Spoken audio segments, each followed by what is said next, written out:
Well, guys, this is where we're at this morning. That is not what you want to see coming out of your radiator.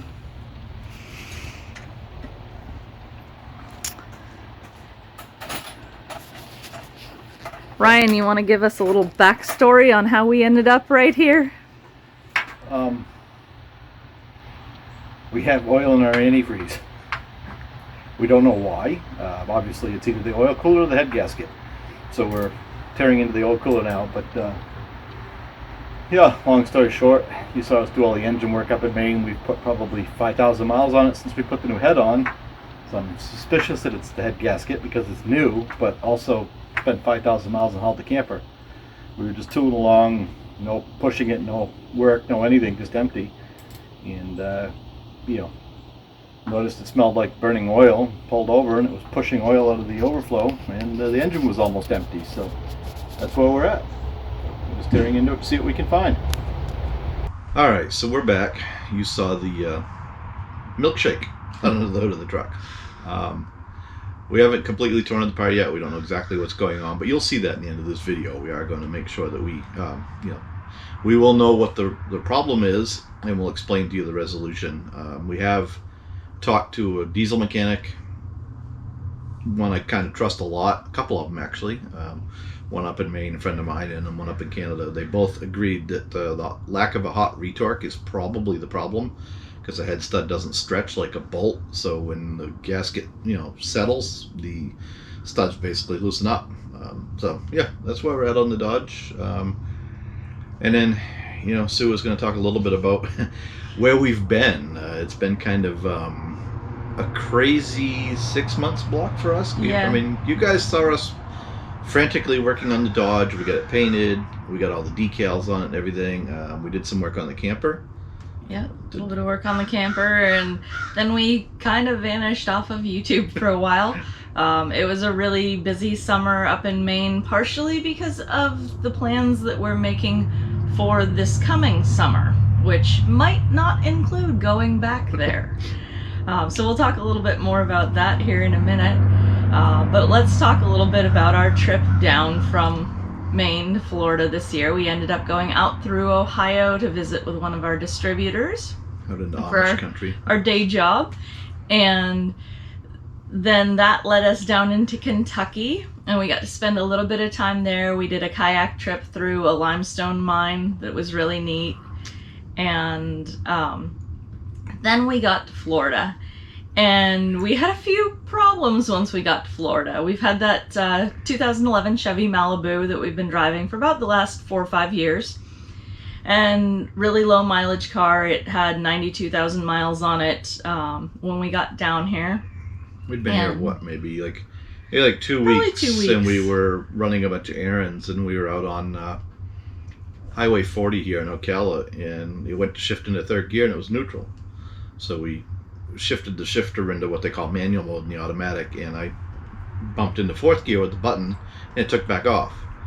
And then we also did not have fifth gear or reverse, so we stopped at a little local restaurant for dinner.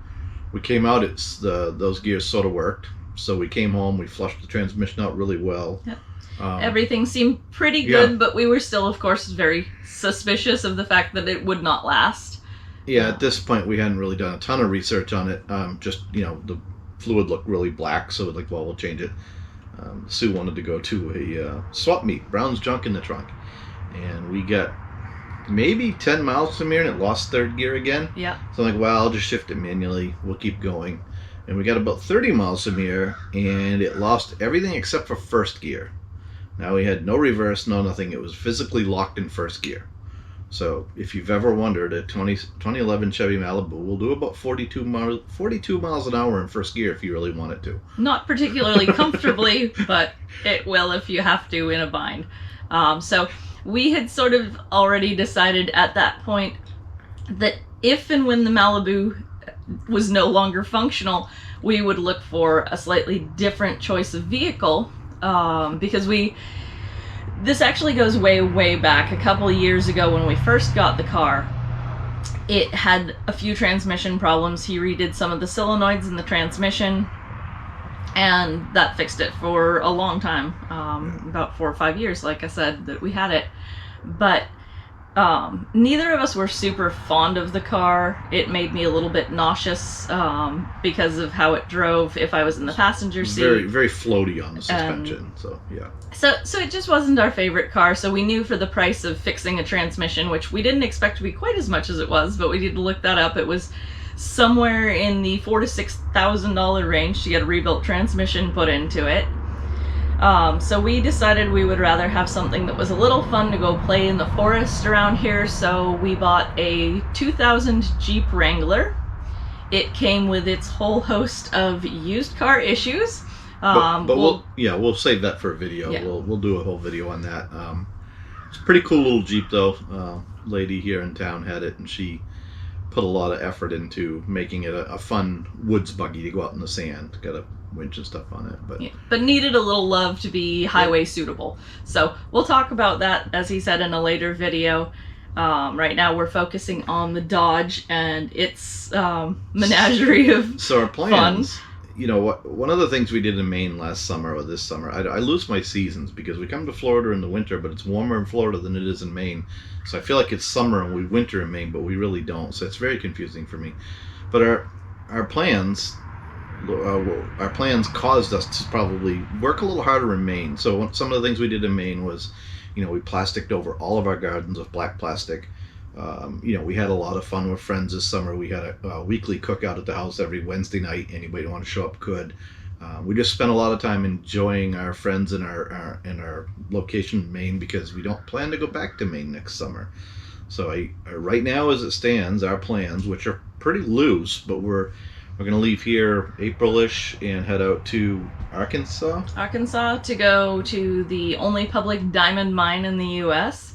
And it's a state park out there. We're going to head down through Waco, Texas to see the Chip and Joanna Gaines compound down there. Yeah, their compound in Waco. I've always wanted to see that. I know it's maybe a bit of a tourist trap, but I've always liked watching Chip and Joanna Gaines. They seem a little bit more down to earth than a lot of the other, reality shows. And then from there we're going to head out to New Mexico.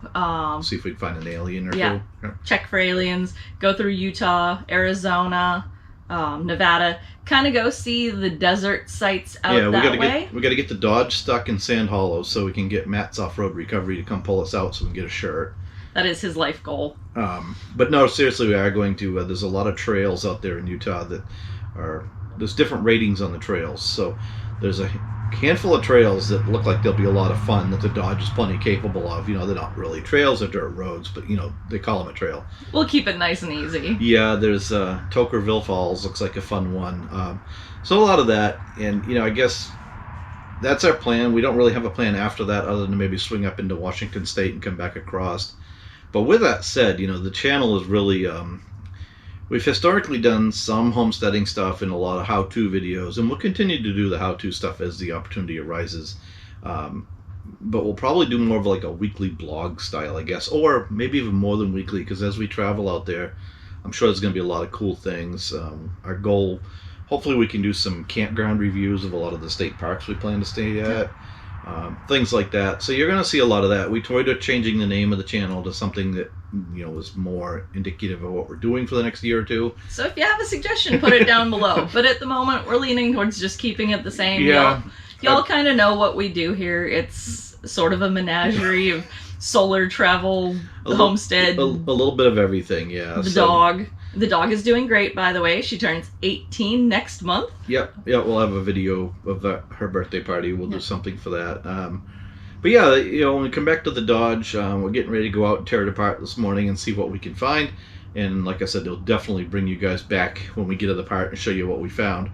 It really does boil down to we believe that it was the hot retorque not doing that caused the gasket to fail. We won't make that mistake twice. yeah, we'll see. I talked to a mechanic up in Canada who suggested that when I put the new head gasket on, I run it for 15 minutes, shut it off, change oil, retorque the head. I run it again for about 50 miles, and I shut it off, retorque the head, change oil. And then I run it for 300 to 400 miles, and I do an oil analysis just to make sure that we're not eating bearings out of the thing. You know, it did take some antifreeze into the engine oil, but it was minimal. I see no evidence on the dipstick. But the first valve cover I pulled off, spoiler alert, I will tell you, looked sort of like the stuff coming out of the radiator in the beginning of the video. But I'm not sure if it ever got to the bottom end, because you know, we'll show you. We've not drained the oil yet. Yeah. The oil that we put back in it so that we could drive it onto the trailer. Yeah, and it quieted right down. You know, basically, I don't know if I explained it in the beginning, but the essentially I come up to a stoplight and the oil pressure dropped to 0 for maybe 2 seconds, and it came right back up. And I'd gotten on the brakes pretty hard at the stoplight, so all the oil ran into the front of the oil pan, which told me it might be low.